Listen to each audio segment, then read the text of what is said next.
and the Next Human. My name's Arav, and today I'm joined by Dr. Raj Khaware, who's the CEO of Veear project. So thank you so much for being here today. And Thank you. Pleasure to be with you, Arav. yeah. And so yeah, we can just get started. Sure. 'Cause basically the first question I want to ask is, what's like your story and kind of how did you get to where you are today? Yeah, so we moved to the United States in 90s, came to Boston. Obviously, our gravitational pull was the academia. So we came here, and then I got excited with the Y2K. I'm not sure if your generation is aware of that issue. So when the century was taking a turn from 1999 to 2000, Hmm. that would have created a lot of ripples in terms of their digital record keeping and all that stuff, because the year was changing, Hmm. right? So all of that, and that created a huge scare back that time, creating multitude of opportunities to create new technologies to fix them. Uh-huh. Yeah, there was, so that created a huge explosion of tech revolution, if you will, back then, and that was a very interesting time. So even though I was a PhD in biotech, I took the chance of making a transition into just pure tech, Yeah. and learned and built a few companies that I still continue to manage. And that's where the transition from my archetypical training into a new modern space of doing business and getting engaged with happened. Great. So like um you mentioned like you're taking this. So you're saying doing your transition from kind of like the biotech thing you were doing, you had a PhD in biotech and you transitioned into like this digital like economy. And kind of so that you said happened around like the whole boom. So like Y2K, kind of early Correct. 2000s, really kind of early into the stage when then you decided to take that big step in your career, basically. Yes, that was the catalyst. Hmm. Yeah. Got But there was room, which meant for me there were room for new players to come in it. Hmm. and learn and adapt and engage and contribute. Yeah. And so when so you're saying you're taking this step into this thing, so like, what kind of did that step look like? As in like what were you kind of, how did you switch tracks? Did you is that when you like, was this when VR was founded, or Yeah, so it took me a couple of years to kind of understand the lay of Mhm. the land, right? Yeah. Obviously, it required a lot of technical understanding of stuff that I wasn't exposed to prior to my in my previous life, if you Uh-huh. will. So it took me some time to understand, grasp, wrap my head around, and then start coming up with ideas. So it took me about a year and a half to found VR. Mm. Uh, and that is the time I did work for a little while with somebody to understand the ropes, Mhm. and then VR was founded. Got it. So yeah, I mean that must have been pretty, I guess, scary, but also like exciting, I It think. was very exciting. It was Yeah. more exciting than scary, if you ask me. That's It was good. like every day there's a new purpose, there's a new reason, there's a new battle to fight, new Mm. learning to make, all of that stuff. And sometimes they could be more exciting than they sound. Yeah. And I'm sure it must have been hard though, right? Like kind of jumping into this new like growing field, and your previous background was kind of very different. And so yeah, would you say like it was pretty like challenging, or do you think it was very easy to like kind of adapt? Yeah, no, but it was challenging. But again, ends define the means, right? Uh-huh. So if ended well, then we said, okay, it was well spent and effort in well spent. Uh-huh. And yeah, I mean, so just like on your like PhD in biotech, that must have been like a big kind of chunk of, like the earlier stages of your like life, kind of what just curious, like what did you do your like thesis on for that?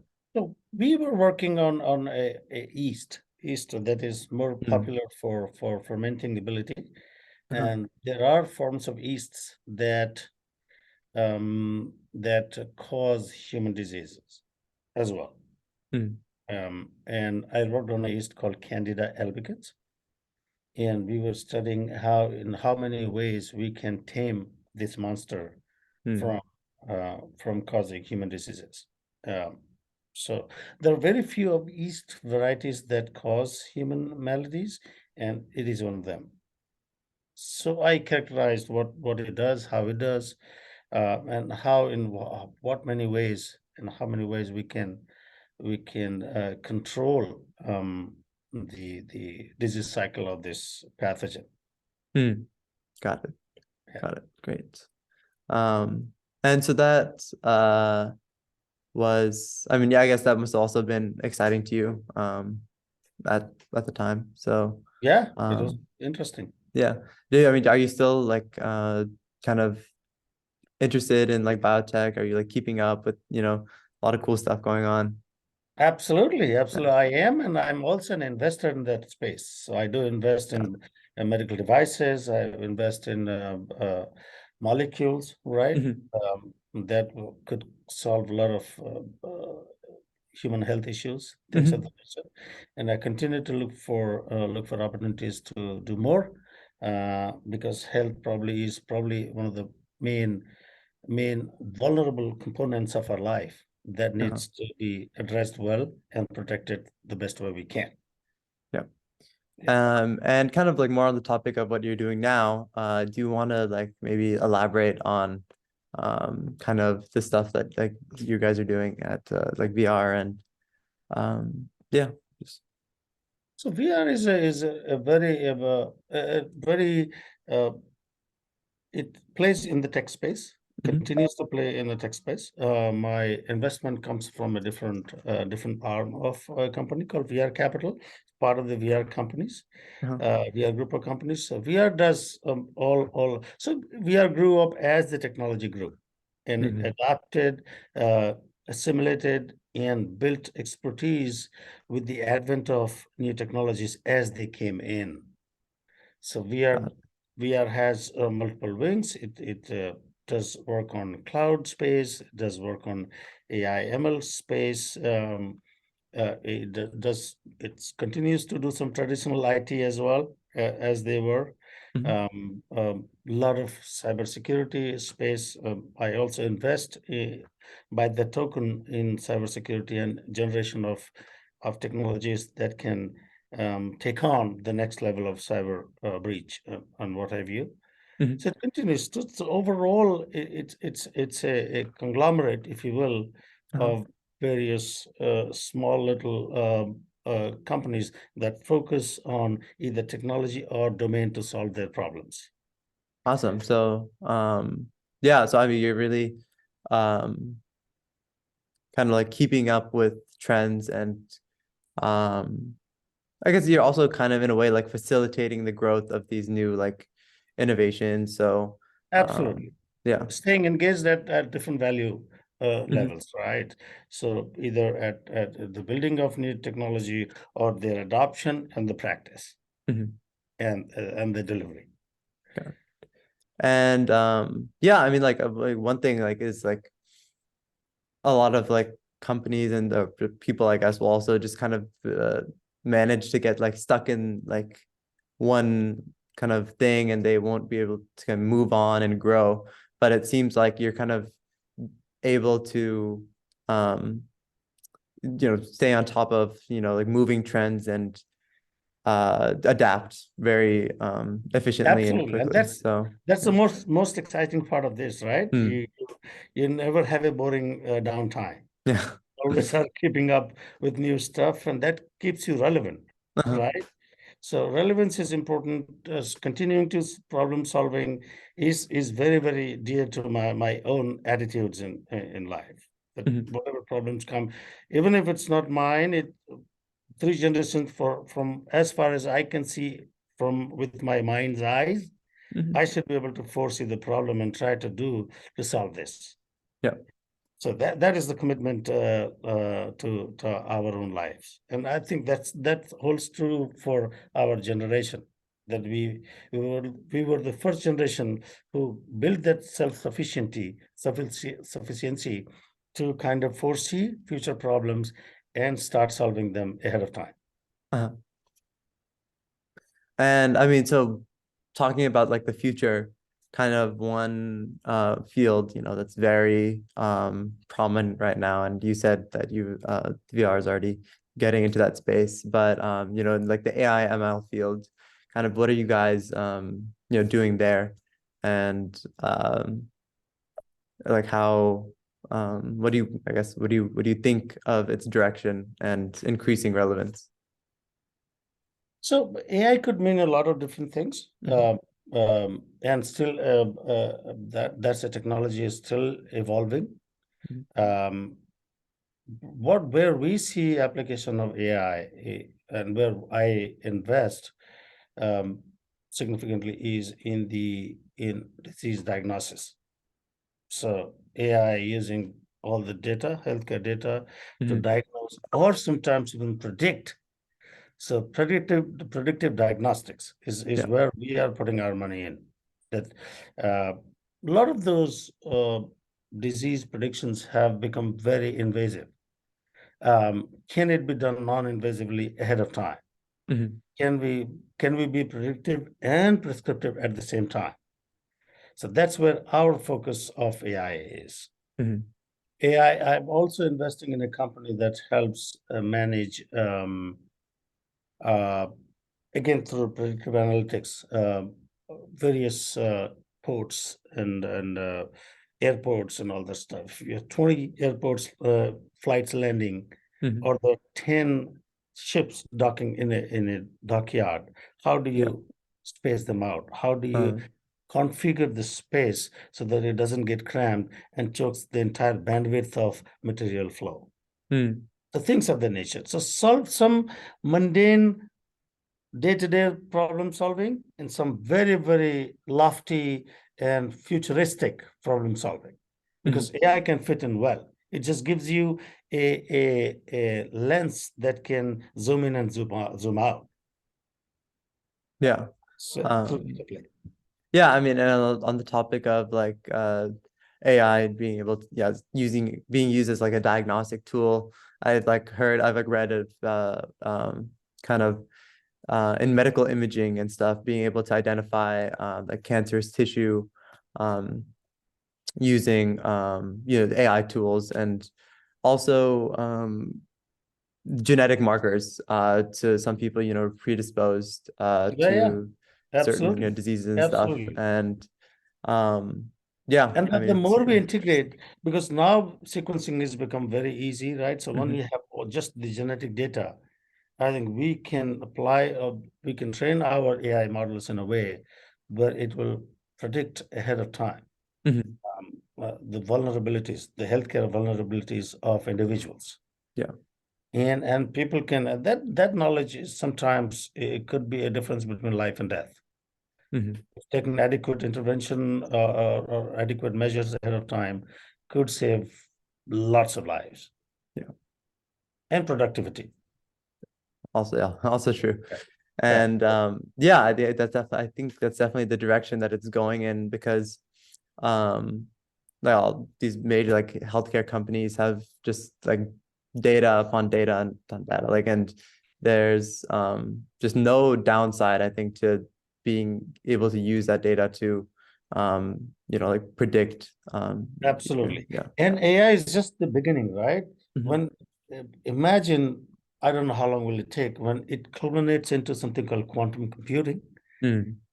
That is another revolution waiting to happen. Yeah. There is a latency, there is a road ahead, there is a runway to that from this into that, but that runway is getting shorter by the hour. Mm. And when that comes, I think that is when things will go into hockey stick growth phase. Mm. But quantum computing is probably, I don't know how, if I can give you any comparative pace at which it can do things that AI does, but it could be millions of times faster. Hmm. So are you also in like the quantum computing space, and are you? We are, but that again, we are very leery, very, very cautious about that because Uh-huh. end of the day, investing also means making money. Hmm. Yeah, and a time factor is a key component of that, right? Yeah. Um, there is ways, there is a runway to that, but in 5 years, that runway will become very, very small. Right. Yeah. I think all the technological challenges are being tackled at different levels by different groups across the world to make it happen sooner than later. Mm. So this is a perfect time to be born on this planet Earth. Everything is just ready to blow up. Yeah. Yeah, it's great. Good for me. Yeah, absolutely. You guys are the luckiest high schoolers that we have ever had. Hmm. Entire history of humanity. It's great.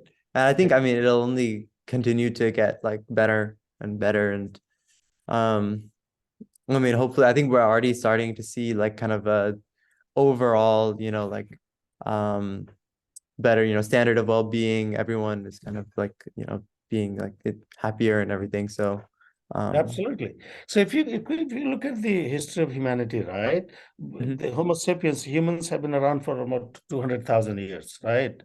The species that we belong to, right? mhm, If you if you take a cross section of the generations, their expectations, um, the the the longest cross section has belonged to those that fought for self sufficiency. Like there mhm, was no food. We were hunter gatherers. We would go hunt, gather stuff, and eat. And whatever we could gather is what we eat. Whatever we killed, we ate. Right. mhm, Two, then become very sedentary, agriculture based economy. Right. That yeah, is phase two, where just immediately after the last ice age. Right. mhm, Agriculture, and we started cultivating things that we would know. So we started controlling how much we can grow, how much we can eat. mhm, From being totally at the staying at the vagaries of nature to now we control what we need. And now there is a third growth, which is your generation, where we will choose our battles and we will excel in whatever we choose. uh-huh, So we brought a generation brought the self-sufficiency for the next generation to take on and take a longer, deeper flight from yeah, there. And flight of imagination, flight of the dreams, all that stuff. They all could become possible now. mhm. And So yeah, I that's mean, how like I this, see how we have grown over these 200,000 years. yeah, and I mean, like this, like age we're living in is so kind of crazy. It's like hard to wrap your head around. Like you can send like a text to someone, who's like a whole like Digital revolution, yeah, on absolutely. all the way on the other side of the world. You can even like visit them in just like a 17-hour flight or something. Yeah. And yeah, and people like didn't even used to be able to talk to someone like 500 miles away from them. And it's amazing. I mean, um, And right, bringing that quantum computing back, if mhm, I can interpose that now or whenever that happens, 5,000 years out, right? mhm, Whatever that time could be, I have no ability to predict that. It would not even take this much. You could just walk around and say and find things because communication will happen absolutely seamless, no latency at all. mm, yeah. I think I have to go soon, but so just to wrap it, like one last question is just what is like one piece of advice you would give to high schoolers, just I mean in general, kind of, um, or not even just high schoolers, but just young people kind of being brought Yeah, up and totally. into this world where kind of almost like no option is like off limits. Yeah, dream big.